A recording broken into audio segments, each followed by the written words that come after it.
Michael Mead says that as human beings, we walk on two legs and we live in two worlds. You know, this world, the tangible world in front of us, and the world of the beyond. And I think I would describe that other world as a world of the psyche, you know, the dark psyche, the unconscious in all of us that's waiting for us to tap in and informs us. And it's the song that we're all humming to when we don't even know it's playing. That's what I would call the other world. And its function is really to help inform us about who we are in this world. And the more that we develop that ability, which is what the journey is for, is to take us to a place in good relationship to the unexpected, to the unknown, to the deeper depths of the sea, to awaken us to who we really are. And the journey is all about stepping into that place. So as you approach the other world in these journeys, what do you see an importance in temenos, ritual space, the psychological alembic? I think when we're stepping into the unconscious world and we want to have access to it, it's all about the space you make for it. It's vital, and it's the cauldron effect that if you want to cook a stew, you've got to have a cauldron. You got to have something that's going to hold it, and something that's going to contain it, and something that has strength to it that you can apply heat to get something cooking. And in our programs, that's key. I'm in my office, it's key, the way my office is designed and set up, to create a cauldron effect that allows whatever is in the unconscious world and in the other world to begin to surface here in this world. And ritual, the primary function of ritual is to do just that. So in our spaces in West Virginia, we have all-round structures, whether it's the large communal structure, the small group structures. We sit in circles. Everything is circular in a way that helps awaken consciousness differently than a box will do.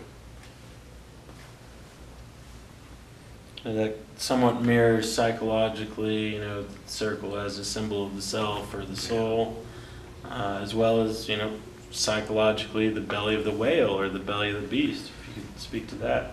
Well, there's a fine line between a tomb and a womb. And in the psyche, we can cross back and forth and experience the same inner space as womb-like and fertile and nourishing life based on being enveloped. And we can also experience it as tomb-like or dying, being confined or stifled or stagnant. And on the journey, a powerful theme for us is the belly of the whale. We call it the belly of the beast. And the beast is anything that's not going to be sacred for us. It's not going to live on our terms. In fact, I would say that differently, that the sacred is something that's also not going to live according to our will. And so we tend to interpret a large and powerful force that's not willing to live according to our will as beastly, or in this case, the whale. So to be swallowed and to be enveloped is the goal of the journey, and the purpose of that being swallowed is to surrender and to be consumed and to be taken in.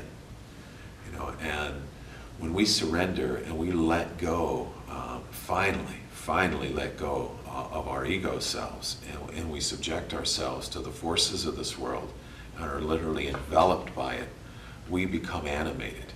We become vitalized, and we're not concerned about self-preservation or self-interest, but our primary concern is being vital transmitters of life, and that's how we feed people.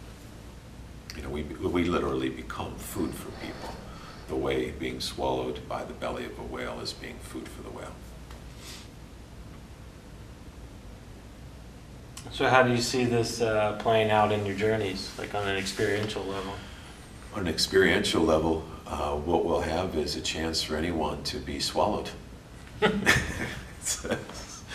in ways that are very creative, whether it's the ground swallowing you, a group of bodies swallowing you, containing you. Anything that provides profound containment is an opportunity for surrender. And we're all hungry for this kind of surrender. And we can feel swallowed. Once we let go, we can feel swallowed by almost anything.